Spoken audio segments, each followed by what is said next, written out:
వాంఛతో ఈ యొక్క సాయంత్రము నేను మీ ఎదుట నిలబడి ఉన్నాను. దేవుని యొక్క పరిశుద్ధమైన నామానికి మహిమ కలుగునుగాక. మా యొక్క పూర్వపితరుల యొక్క కుల దైవంగా భావించే వెంకటేశ్వర స్వామిని మా యొక్క తాతగారు ఆరాధించి భక్తి వైరాగ్యముగా జీవించే కుటుంబంలో జన్మించిన ఓ కుమారుడుగా నేను ఈ యొక్క స్థలంలో కనబడుతున్నాను.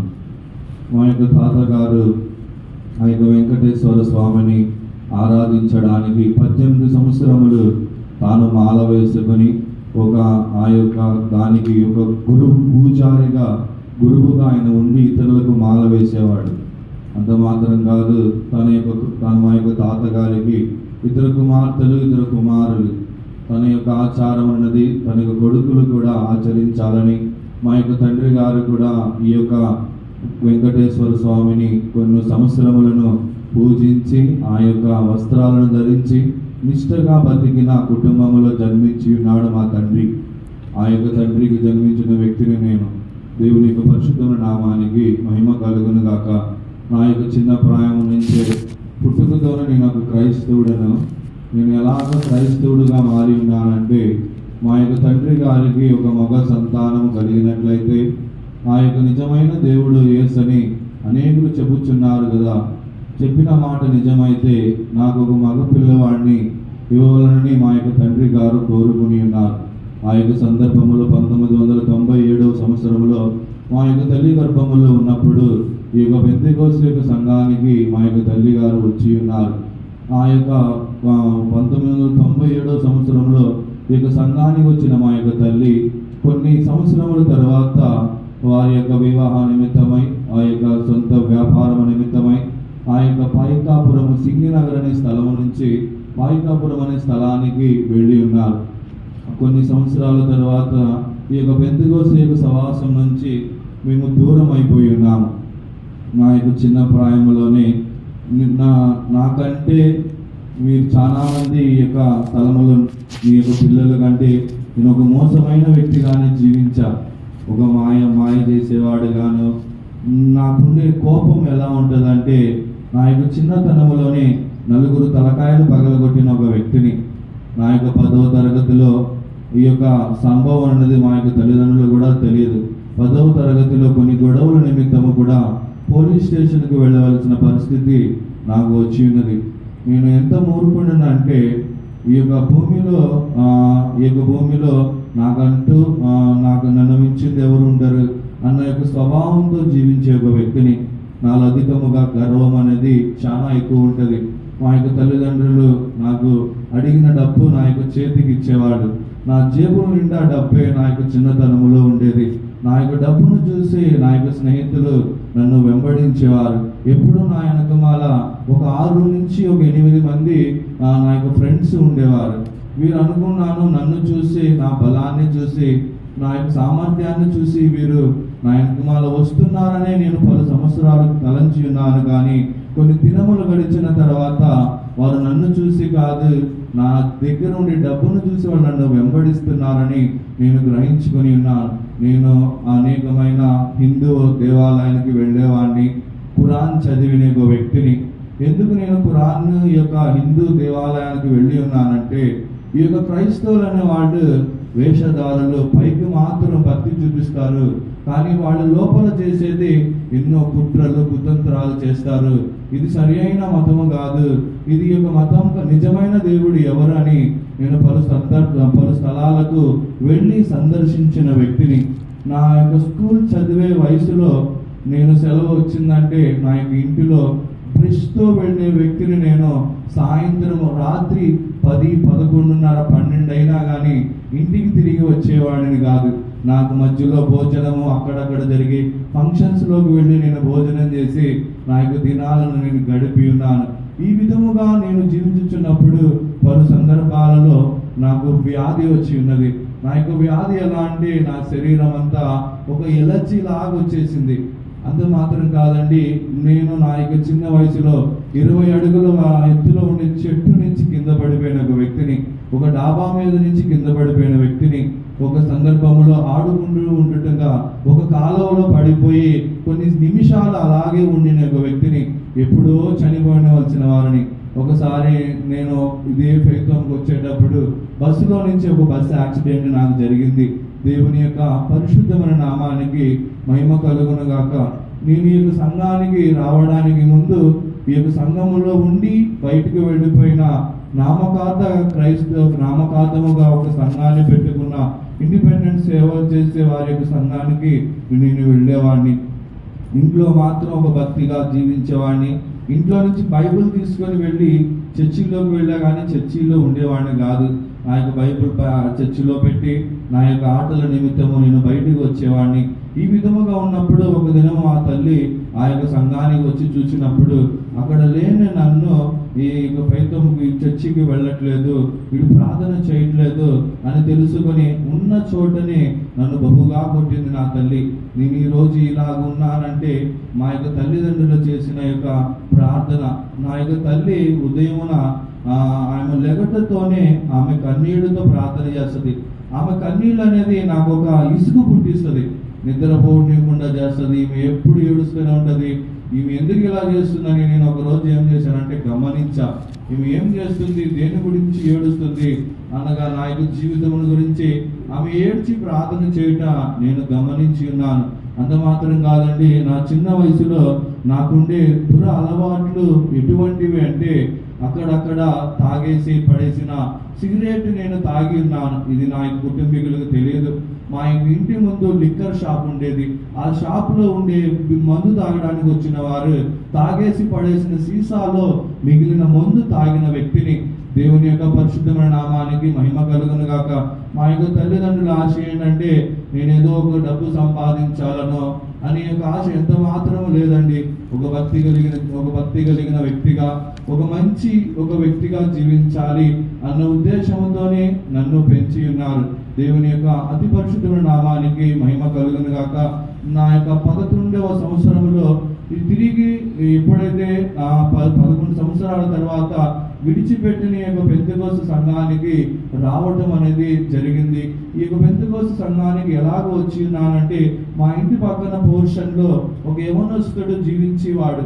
అతని యొక్క జీవితాన్ని చూసి మా అమ్మగారు ఎంతగానో సంతోషపడి ఉన్నారు. ఆ యొక్క వ్యక్తి యొక్క భక్తి జీవితము, వైరాగ్య జీవితమును చూసి నా కుమారుడు కూడా ఈ విధముగా ఉంటే ఈ యొక్క వ్యక్తి వెళ్ళే సంఘానికి వెళ్ళినట్లయితే నా కుమారుడి యొక్క జీవితము బాగుపడుతుంది, అతడు మంచి ప్రయోజకుడు అవుతాడని మా అమ్మగారు ఎప్పుడు నన్ను వేధించి నువ్వు ఆ యొక్క సంఘానికి వెళ్ళని బలవంతం చేసేవారు. ఒక దినమందు నాకు మా యొక్క తల్లిదండ్రులకి 2 పిల్లలు, నేను, నాకంటే ఒక అక్క ఉంది. మా యొక్క అక్క ఒక రోజు చర్చికి వెళ్ళకపోతే ఆమెను ఏం చేసిందంటే మా అమ్మగారు వాత పెట్టింది. అది చూసి నాకు భయం. ఆఫ్టర్ ఒక చర్చికి వెళ్ళకపోతేనే ఇంత హింసిస్తుంది, అమ్మో ఇక్కడ ఉండకూడదు, ఈ మాయ జీవితము, ఇది యొక్క క్రైస్తవత్వం అన్నది ఈ యొక్క మాయ మతములో నేను ఉండకూడదు అని చెప్పి నేను పలు సందర్భాలలో నా ఇంటిని విడిచిపెట్టి పారిపోదాం అనుకున్నాను కూడా. దేవుని యొక్క పరిశుద్ధమైన నామానికి మహిమ కలుగును గాక. పరలోకమందున్న తండ్రి అయిన యేసు యొక్క సంకల్పం నా పట్ల ఉన్నది కాబట్టి నేను ఆ యొక్క ముస్లిం మసీదుకి వెళ్ళినప్పుడు గమనించి ఉన్నాను. అక్కడ కూడా వారి యొక్క చేతులు కడుగుతున్నారు, అన్ని శుభ్రం చేస్తున్నారు, హృదయాన్ని మాత్రం వాళ్ళు కడుక్కోవట్లా. అలాగే హైందవ దేవాలయాలకు వెళ్ళి ఉన్నాను, హైందవ పురాణాలను నేను చదివి ఉన్నాను. ఎక్కడ చూసినా కానీ నిజమైన దేవుడు ఎవరో తెలియట్లా. అరే క్రైస్తవులుగా ఉంటున్నారు కానీ వాళ్ళు పూలు పెట్టుకుంటున్నారు, సినిమాలు చూస్తున్నారు, మందు తాగుతున్నారు. ఇది నిజం కాదు, ఇది అబద్ధం, అసలు దేవుడే లేడే అనే స్థితికి వచ్చిన నేను నా యొక్క 11.5 సంవత్సరాల వయసులో ఉన్నప్పుడు ఆ యొక్క యవనస్తుడు మా అమ్మ చెప్పినందువలన మా అమ్మ టార్చర్ నేను భరించలేక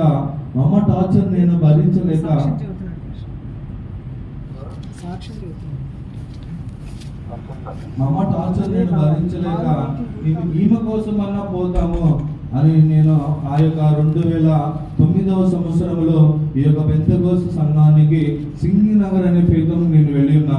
సింగినగర్ ఫేతంకి మా యొక్క నానమ్మ ఇంటికి 2 స్ట్రీట్స్ దాటితే వాళ్ళ ఇల్లే. మా యొక్క తాతగారులు ఏమంటారంటే ఈ యొక్క డ్రెస్ వేసుకున్న వారిని స్వాములు అంటారు. నేను సాధారణంగా ఎవరికి భయపడిన వ్యక్తిని. మా యొక్క కుటుంబంలో నేను ఎవరిని లెక్క చేయను. అటువంటిది మా యొక్క తాత జీవితం అనేది నన్ను మార్చింది. ఆయన జీవితం అనేది నన్ను మార్చింది. ఎందుకు మార్చిందంటే ఆయన ఒక రౌడీగా ఉండేవాడు, ఆయన ఒక తాగబోతు, ఎంతో సంపాదించి ఉన్నాడు. తన యొక్క 53వ సంవత్సరంలో వ్యాధి బారిన అతడు పడి ఉన్నాడు. అటువంటి యొక్క స్థితిలో మఠము యొక్క గురువుగా ఉన్న యొక్క వ్యక్తి బైబుల్ చదవాలన్న ఆశ అతనిలో పుట్టింది. 53వ సంవత్సరంలో అతడు చదువు నేర్చుకుని ఈ బైబిల్లో ఏముంది, యేసు అంటే ఎవరు అని తెలుసుకోవటం అనేది అతడు గమనించి ఆచరించి బైబిల్ చదవటం మొదలుపెట్టి ఉన్నాడు. అది చూసి నాకు ఆశ్చర్యం వేసింది. ఇంత మూర్ఖుడుగా ఉన్న ఈ యొక్క నేను మా తాతగారికి మాత్రమే భయపడేవాడిని, ఎందుకంటే ఆయనంతగా ఉంటాడు. అటువంటి వ్యక్తి మారాడు. అమ్మో, ఆ మార్చిన దైవంలో ఉండే భక్తి అనేది నన్ను మార్చింది. దేవుని యొక్క పరిశుద్ధ నామానికి మహిమ కలుగును గాక. నా 11.5 సంవత్సరంలో అదే పెంతెకోస్తు సంఘానికి వెళ్ళినప్పుడు అక్కడ ఒక బ్రదర్ అభిషేకంలో నింపబడుతున్నాడు. ఆయన చూసి నేను ఆశ్చర్యపోయా. ఎందుకు ఆశ్చర్యపోయానంటే, ఇంతకు ముందు వెళ్ళిన సంఘములో అక్కడ ఉండే పాస్టరమ్మ మాత్రమే అన్ని భాషలు మాట్లాడేది. అందరూ మౌనముగా మాత్రమే ఉండేవాడు, అందరూ ఆమెనే చూసేవారు. ఈ సంఘం ఏంటి ఇలా ఉంది? ఆ పాస్టర్ గారు మొదలుకొని వయసైన ముసలి వారు, చిన్న పిల్లలు అందరూ ఆత్మ నింపబడుతున్నారే, ఇదేదో ఒక వ్యత్యాసంగా ఉంది. నాలో ఒక ఆసక్తిని కలిగించింది. ఆ యొక్క దినము కొన్ని వారాల తర్వాత ఒక నైట్ ఆ ఫైతంలో పండుకొని ఉన్నా. అంతగా సేవకులకు నాకు పరిచయం లేదు. ఆ రాత్రి నాతో ఉండే ఒక సహోదరుడు, ఒక అన్న నా నుంచి బయటికి ఏదో పని మీద వెళ్ళిపోయి నేను ఒక్కడనే ఉన్నా. అప్పుడు నా వయసు 11.5 సంవత్సరాలు. చిన్న వయసులో ఉన్నందువలన చీకటిని చూసిన భయపడేవాడిని. నా ఫైట్ల ముందు ఒక దొంగ ఉండేవాడు. ఆ దొంగ కోసం పోలీసులు వస్తూ ఉండేవాడు. అయ్యో, నేను ఒక్కడనే ఉన్నా, ఆ దొంగ వచ్చి నన్ను ఎత్తుకెళ్ళిపోతాడేమో అన్న భయం నాలో మొదలైంది. అప్పుడు బ్రదర్ రూమ్లోకి వెళ్దామంటే బ్రదర్ నాకు పరిచయం లేదు. రూమ్ దగ్గరికి వెళ్తున్నా, చేయి పెడుతున్నా, ఆయన ఏమని అనుకుంటాడేమో అని చెప్పి అలా 3 సార్లు తిరిగి వచ్చిన తర్వాత నేను ఆ 3వసారి తలుపు కొట్టి ఉన్నా. ఆ దొంగ మూలముగా ఈ దైవ సేవకులకు దగ్గర అయి ఉన్నానండి. దేవుని యొక్క పరిశుద్ధ నామానికి మహిమ కలుగును గాక. ఆ రోజు నుంచి ఈ రోజు వరకు దైవ సేవకులను పట్టుకుని నేను జీవించి ఉన్నా. అంత మాత్రం కాదు, నా యొక్క చదువులో నేను చాలా బ్యాక్. నాకు చదువు అంటే నాకు అంత ఇంట్రెస్ట్ ఉండేది కాదు. కానీ నాకు ఎంఎస్సి కెమిస్ట్రీ చేయాలంటే చాలా ఆశ. కానీ నా చదువులు ఇంటర్మీడియట్తోనే నేను ఆపేసి ఉన్నా. నాకు దేవుడు నా యొక్క జీవితంలోకి ఒక మార్పు అనేది నా 10వ తరగతిలో వచ్చింది. దేవుడు నా యొక్క 10వ తరగతిలో ఉన్నప్పుడు నన్ను పిలిచి ఉన్నాడు. ఈ యొక్క పిలుపు పొందుకున్న నేను రావాలా వద్దా? ఈ యొక్క సేవ చాలా కష్టం, ఎంతో మంది ఉన్నారు అని చేయాలని ఆశ, ఒక ధైర్యం, ఎలాగైనా దీన్ని ఒప్పించాలి. ఇక్కడ విశేషం ఏంటంటే, మా యొక్క తల్లిదండ్రుల యొక్క సంఘస్థులు కాదు. ఎప్పుడైతే నేను ఈ యొక్క జుబ్బా వేసుకున్నానో అప్పుడే మా యొక్క తల్లిదండ్రులు యొక్క సంఘానికి వచ్చుచున్నారు. దేవుని యొక్క పరిశుద్ధ నామానికి మహిమ కలుగును గాక. ఎన్నో సందర్భాలలో వ్యాధితో ఉన్నప్పుడు కూడా దేవుడు నన్ను స్వస్థపరిచి ఉన్నాడు. పలు విధములైన ప్రమాదముల నుంచి నన్ను తప్పించి ఉన్నాడు. అంత మాత్రం కాదండి, చిన్న వయసులో నాకు 12 సంవత్సరములు వచ్చినప్పుడు నేను అభిషేకం పొందుకొని ఉన్నా. అంత మాత్రం కాదు, 12 సంవత్సరముల నుంచి దైవిక స్వస్థతలో ఉండడానికి దేవుడు నాకు సహాయం చేసి ఉన్నాడు. అంత మాత్రం కాదు, దైవిక స్వస్థతలో ఉండడానికి కూడా దేవుడు నాకు సహాయం చేశాడు. ఇది నా యొక్క తల్లిదండ్రులకు చెప్పి నేను ఎలా సేవకు రావాలి, వాళ్ళు మా యొక్క తండ్రికి ఒకగానొక కొడుకుని ఎలాగా వాళ్ళు ఒప్పుకుంటారా అన్న ఒక సందేహం నాలో ఉంది. తర్వాత నన్ను దేవుడు పిలవాలి, ఎవరో చెప్పడం కాదు, నన్ను పిలవాలి, నాతో మాట్లాడాలి అని దేవునితో నేను తీర్మానం చేసుకున్నప్పుడు నా రూమ్లో ఉండి నా లైఫ్ ఏంటి, నా జీవితం ఏంటి, ఈ లోకములు అంతా మాయ, ఎటు చూసిన అన్యాయం, ఎక్కడ చూసిన అక్రమం, ఇది డబుల్ గేమ్ అంతా ఆడుతున్నారు. నాకు డబుల్ గేమ్ వద్దు, నేను ఒక మంచి జీవితం జీవించాలి, నలుగురికి ఉపయోగపడాలి.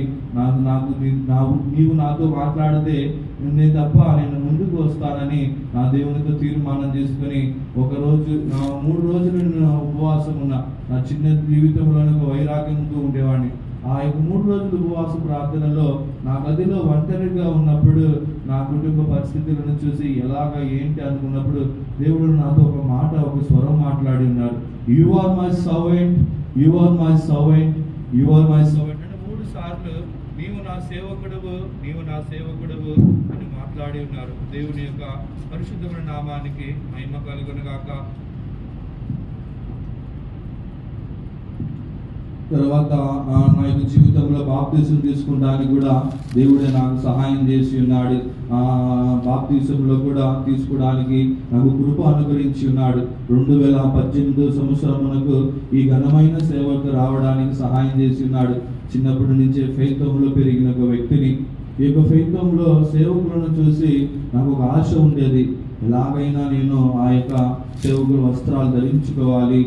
వారి యొక్క జీవితము నాకు ఒక వ్యత్యాసంగా ఉంది. తల్లిదండ్రులను విడిచిపెట్టి ఇంత త్యాగం చేసి ఇంతగా జీవించుచున్నారే, ఇలా నేను ఉండగలనా? 4 o'clock ప్రైజింగ్ అంటే మా ఫైతంలో లెక్కకపోతే ఊరుకోరు. ఇదేంట్రా అనుకున్నా, ఇలా మనం ఉండలేమేమో, వీళ్ళు మోకాళ్ళు నేర్పిస్తున్నారు, ఇది మనం జీవించలేమో అనుకున్న నేను, దేవుడు నన్ను బలపరిచి ఉన్నాడు. 2018లో ఒక తీర్మానం తీసుకున్నా.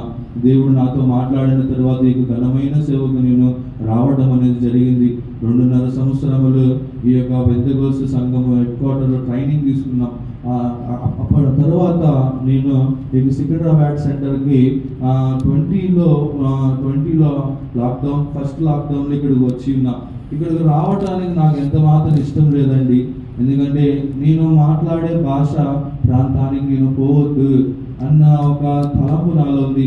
తర్వాత స్వయ ఇష్టం అనేది దేవునికి నచ్చడు కాబట్టి, దేవుని చిత్తం చేయటం ఆయన కోరుకుంటాడు కాబట్టి నేను ఆయన చిత్తం చేయడానికి స్థలానికి తీసుకొచ్చి ఉన్నాడు. నిజముగా కొన్ని సంవత్సరములు ఆయన చిత్తమైన సేవ చేయడానికి దేవుడు నాకు సహాయం చేసి ఉన్నాడు. ఈ సేవకు వచ్చిన తర్వాత ఫస్ట్ ఫైతంలో నేను సేవ చేస్తున్నప్పుడు ఒక ఆటో యాక్సిడెంట్ అయింది.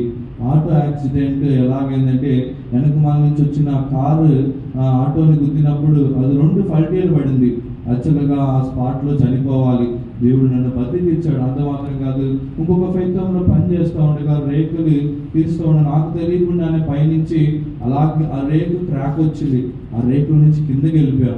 కింద ఎన్నో పక్కనే శుభలు ఉన్నాయి. అప్పుడు కూడా దేవుడు నన్ను తప్పించి ఉన్నాడు. ఈ యొక్క సెంటర్లో పలు విధములైన స్థలాల్లో సేవ చేయడానికి దేవుడు నాకు సహాయం చేసి ఉన్నాడు.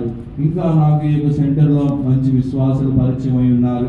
నా నిమిత్తము, నా యొక్క సేవ నిమిత్తము ఇక్కడ కూర్చున్న వారు అనేకులు నాకు సహాయం చేసి నాకు సహకరించి ఉన్నారు. దేవుని యొక్క చిత్తం, ఆయన ఉద్దేశం ఏమైనదో నన్ను యొక్క స్థలాన్ని నుంచి ఆ యొక్క అండమాన్స్ అనే యొక్క ప్రాంతానికి దేవుడు తీసుకువెళ్ళబోతున్నాడు. కాబట్టి మీ అందరినీ నేను కోరుకునేది ఏంటంటే, ఈ యొక్క భూమి ఈ యొక్క భూమిలో మన యేసు అతి త్వరగా రానే ఉన్నాడు. మీ యొక్క పిల్లలను కూడా జాగ్రత్తగా పెంచి భక్తిగా జీవించడానికి మీరు సహాయం చేయాలి. ఇంత మాత్రం కాదు, నా గురించి, నా సేవ గురించి మీరు ప్రార్థించమని. మీరు ఒకవేళ ఇప్పుడు మీరు దుఃఖపడవచ్చు, ఈ బ్రదర్ వెళ్ళిపోతున్నాడని. కానీ ఒక దినం వచ్చినప్పుడు మిమ్మల్ని అందరినీ మధ్యాకాశంలో కలిసే భాగ్యం నాకు ఉంది. దున్నబడని భూమిని దున్నడానికి దేవుడు నన్ను తీసుకెళ్తున్నాడని ఈ యొక్క ట్రాన్స్ఫర్ గురించి నేను ఆలోచించినప్పుడు ఈ యొక్క మాట నాతో మాట్లాడి ఉన్నాడు. నశించిపోవచ్చున్న వారికి ఒక సువాసనగానే నేను కనబడాలని నా నిమిత్తము, నా సేవ నిమిత్తము వీరందరూ ప్రార్థించగలరని దయతో మనవి చేస్తూ ఈ యొక్క సాక్ష్యాన్ని ముగించుచున్నాను. Praise the lord. దేవుడు తనకు ఆశీర్వదించినటువంటి ఉన్నతమైనటువంటి సేవ కొరకు, ఉన్నతమైన పిలుపు కొరకు దేవుని స్తోత్రించుదాం.